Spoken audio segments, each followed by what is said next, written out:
I don't ever slow up, no I don't take shit. I got no love for the fakeness. If you wanna play tough and I don't ever slow up, no I don't take shit. I got no love for the fakeness. If you wanna play. Now turn to section 1.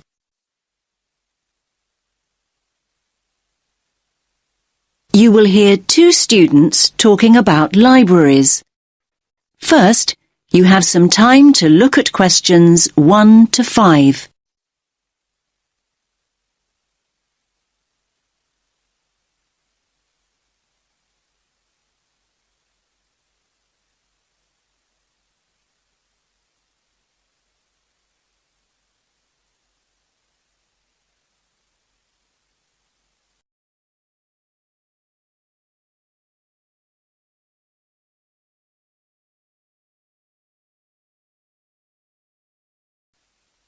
Listen carefully to the first part of the conversation and answer questions 1 to 5. Hi there, Tim. You look tired. Hi, Zara. I am tired. Well, it is SWAT-vac after all. SWAT-vac? Ah, yes, of course. Exam period. Don't remind me.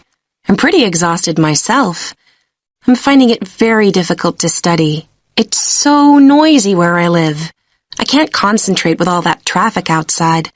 I definitely need to find a quieter place to study. Me too. Actually, I've just downloaded some information about the best libraries in the city. Take a look at this. It's the Bailey Library. The Bailey Library? Isn't that the really old library on Parkville campus? Yeah, that's the one. It's the oldest in the city. And it says here that it's really popular with students. Popular with students? That means it's noisy and crowded. Okay. I see what you mean. But we could try to get there early to make sure we get good seats and a large desk to work at. It's open from 8:30 in the morning until 10 o'clock in the evening, Mondays to Fridays. 10. That's very early. I study much better after midnight. Just look at the size of my folder here. I've got so much to get through. Basically, I need to be in the library 24/7 to get all my revision done. Now, if the Bailey is that popular, it must be open at weekends. Yes, of course it is. It opens at 11 o'clock, in fact, and it closes at 5 p.m. Great. Not exactly what I call ideal for late-night study. Count me out. Okay. Here's another one. The Brown Library. Yeah. I think I've gone past it a couple of times. It's close to Stratton Street, right? Yes, Stratton Street and Royal Parade. Royal Parade? Well, that's convenient for me. My apartment's just a few minutes' walk from there. When's it open? Well, it says here it opens at 7 in the morning, and you'll be pleased to hear that it closes well after midnight, 2 a.m. in fact. And we can go there any day of the week. That sounds ideal. Oh, wait a minute. We can't use it. It's only open to biomedical students. Biomedical students only? Great.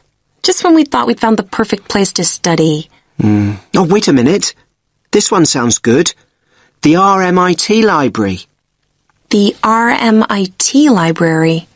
I've never heard of it. Where is it? It's on Swan Street, near the Central Bus Station. Swan Street. Ah, yes, I know where that is. It's a really long street, though. Do you have a number? Yes, number 360 Swan Street.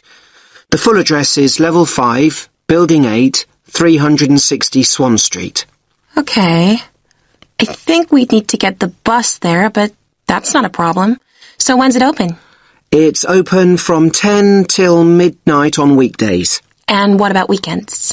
10 in the morning, but it closes at 6 o'clock on Saturdays and Sundays. But listen, it says here it has excellent computer and internet facilities. I like the sound of that. Me too.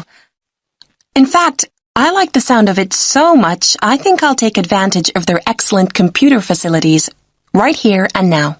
And how exactly are you going to do that? Your laptop isn't working. I know. So can I borrow yours? Now you have some time to look at questions 6 to 10.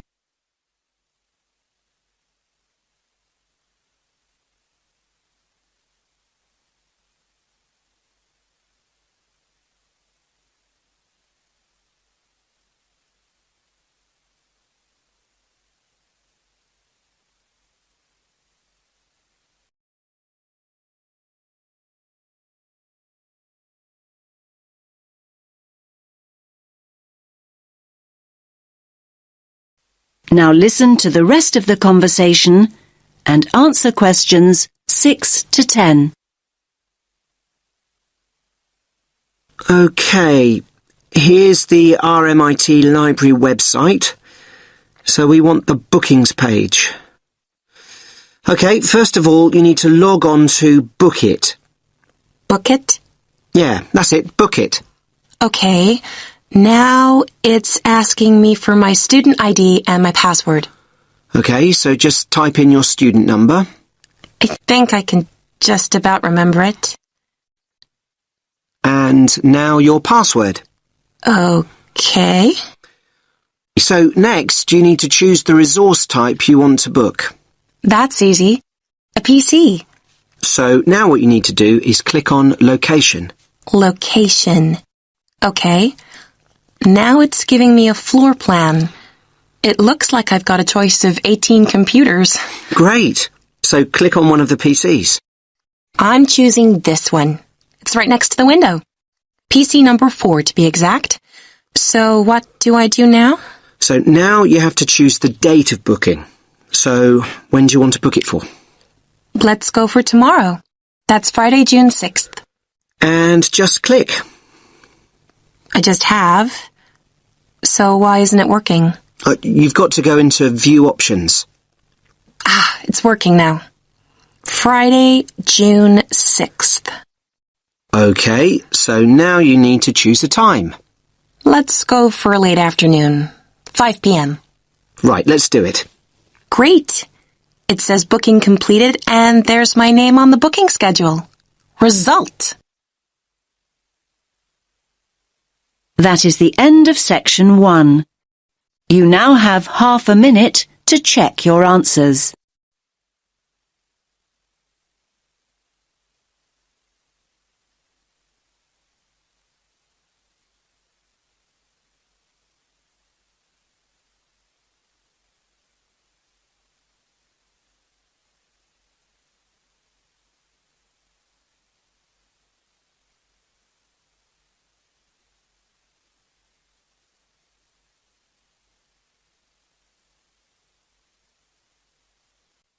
Now turn to section 2.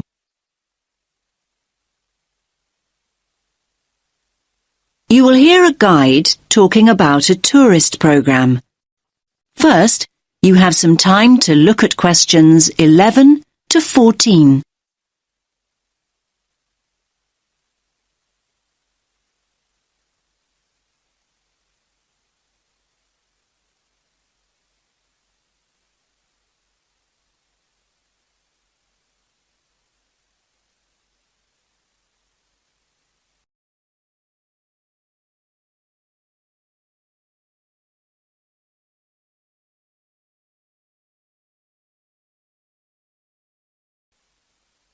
Listen carefully to the first part of the talk and answer questions 11 to 14. Welcome to all of you. Can everyone see me and hear me? Good. My name's Kathy and I'm here to tell you about the special programme of events going on here at the Royal Observatory. Yes, it's Doors Open Day here in Edinburgh, and we're delighted that you have chosen to make this very special building part of your own Open Doors Day experience. Now, I'll make a start with giving you some background information about the Doors Open event. Doors Open takes place every year in September, and the observatory is one of the many buildings, 112 of them in fact, that open their doors to visitors for one weekend. And yes, there's absolutely no charge. It's all completely free. The observatory has been involved in this event for more than 20 years, and every year we attract more and more visitors, like you, who want to find out more about great buildings in the city. And hopefully, you'll leave with a better understanding of the universe too. OK, now let's run through today's programme of events. There are many activities to choose from, so make sure you make the most of your visit. Now, there will be planetarium shows throughout the day. Now, these will run 4 times, both today and tomorrow, Sunday. These are popular, so please note that we're operating a booking system for these shows. Tickets for the 2 shows we're running this morning, the first showing at 10:30 and the second at 11:30, will be available on a first-come, first-served basis here at the information point. Tickets for the 2 afternoon shows at 2 p.m. and then at 3 p.m. will be released later on at midday. So booking is essential as spaces go very quickly. Now you have some time to look at questions 15 to 20.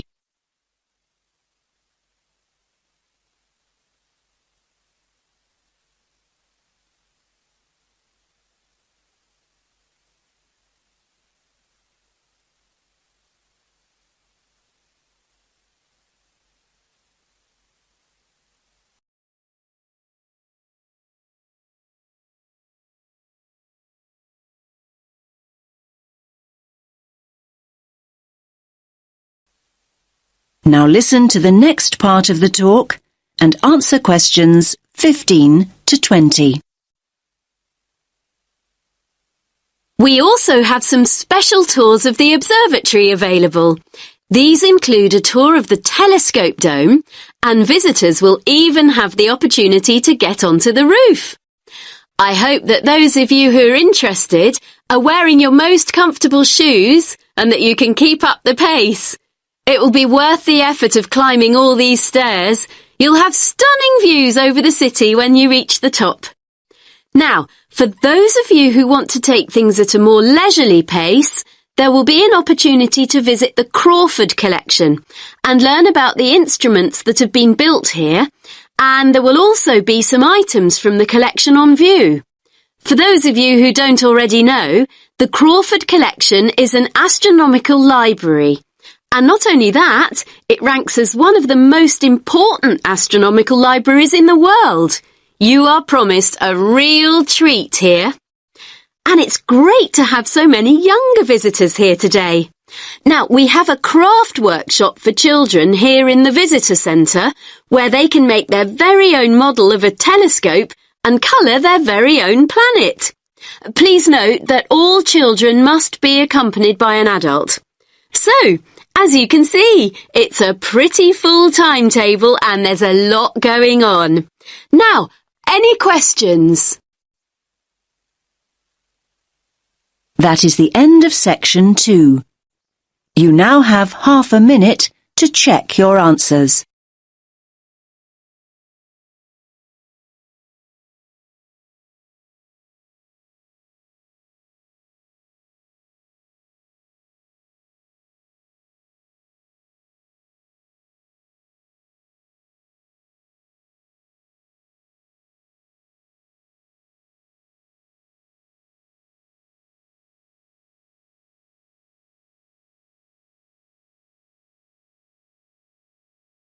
Now turn to section 3.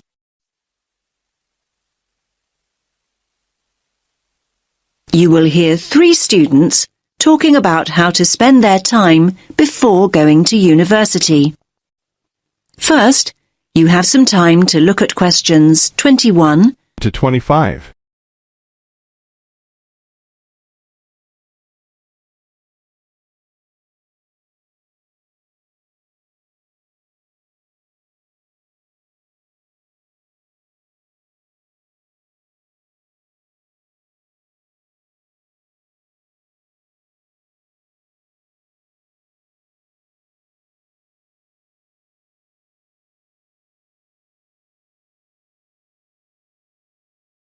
Now listen carefully and answer questions 21 to 25.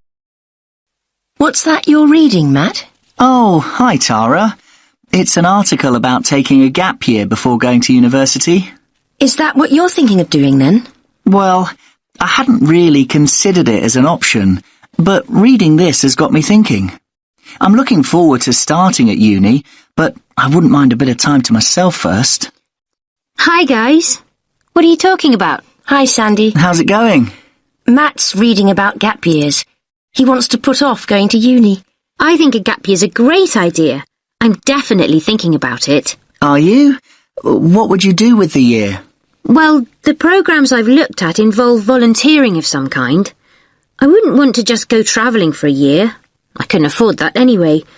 The idea would be to work and help people, but more importantly, to grow up and come back knowing more about the world than I do now. Obviously, I'd choose somewhere hot and sunny. So, what exactly is volunteering? I mean, OK, I understand it means doing something for nothing, but what does it mean in terms of a gap year? Yeah, it means working with programmes in countries where people need support or some kind of aid. I bet your mum and dad aren't quite as enthusiastic as you are about all this. On the contrary, they're really supportive. They can see all the pluses. They realise that I don't know exactly where I want to be in 10 years' time. They think it'll give me time to figure things out and not make decisions I might regret later. I think I'd be worried about how the university look at it, though. Don't you think it suggests you're just putting off studying? Definitely not. Our tutor told us that a lot of universities encourage students to take a gap year. They see a year away growing up and maturing as an asset. Students arrive in higher education with an extra year of life experience, depending on what you do with the time, obviously. Yes, I can see that tutors might like having a few well-travelled students around. I mean, ones that have a more developed perspective. I think they also appreciate that students who come back from a year away, doing something worthwhile, have a stronger sense of direction and a clearer idea of what they hope to achieve. They probably speak at least a few words of another language too. The most important thing for the unis is that students are motivated. So anyway, what does your article say about the options? Do they suggest where students should go on their gap year? You now have some time to look at questions 26 to 30.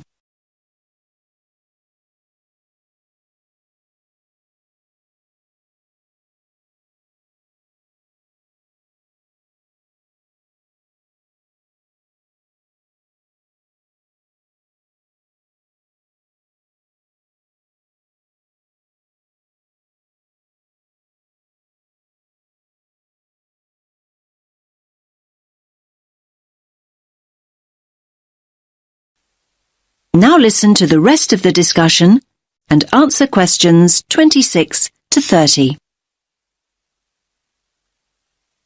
Well, apparently, Australia's the country where the highest percentage of students take a gap year, and it's the most popular destination for gap year students from other countries as well as Britain.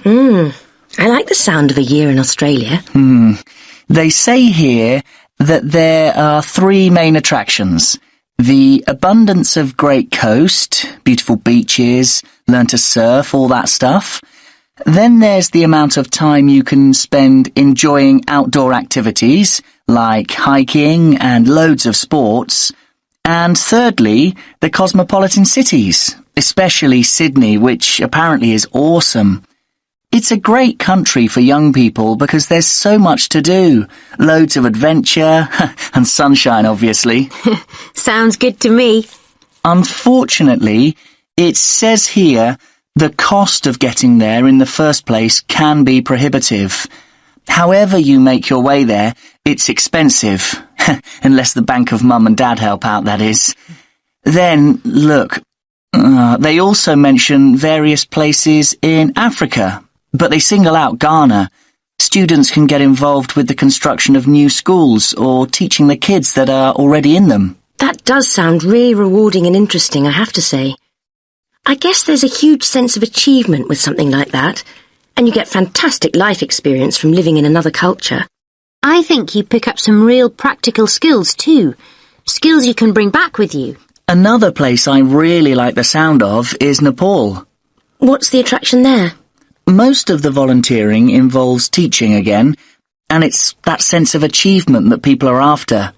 They also say, let me read it, students are attracted by the simplicity of daily existence. I think they mean you have to spend a year without your computer and all the rest of it. It's all about going back to basics. So where do people stay? They live on farms or in mountain retreats. I'm not so sure I could manage that. I don't mind hard work, but I like a hot shower at the end of the day. Yeah, I imagine the food's not great either. They do actually say here that one of the things volunteers miss is good food choices. Anyway, there are plenty of other options. Why don't you read the rest of the... That is the end of section 3. You now have half a minute to check your answers.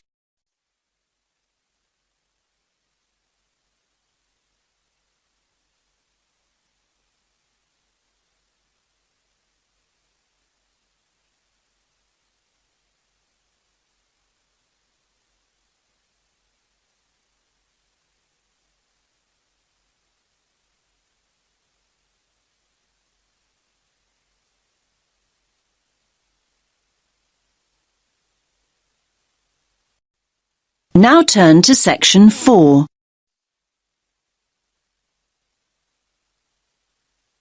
You will hear part of a lecture about animals.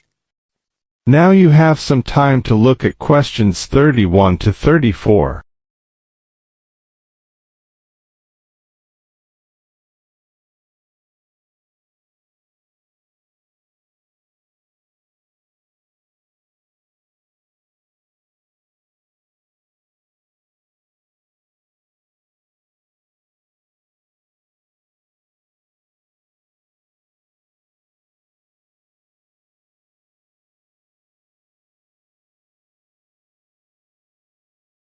Now listen carefully and answer questions 31 to 34.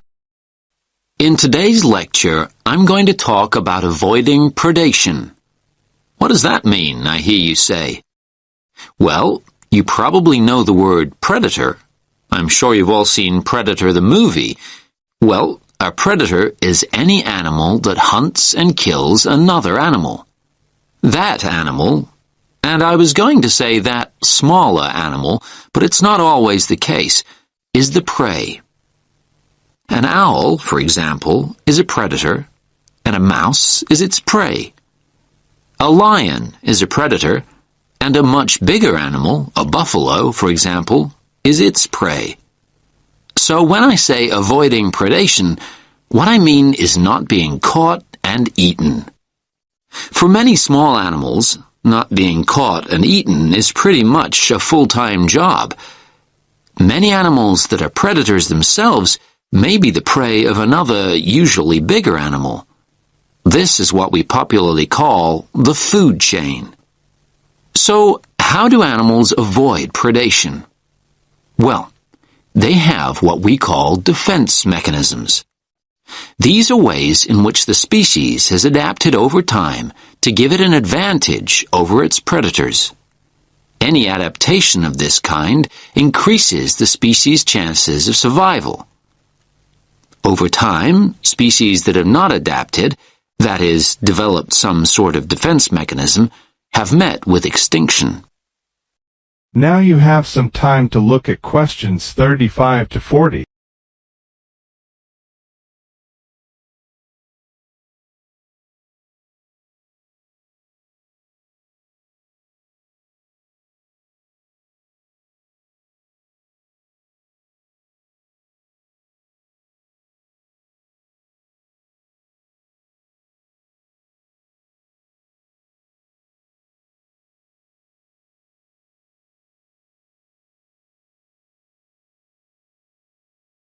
Now listen carefully and answer questions 35 to 40.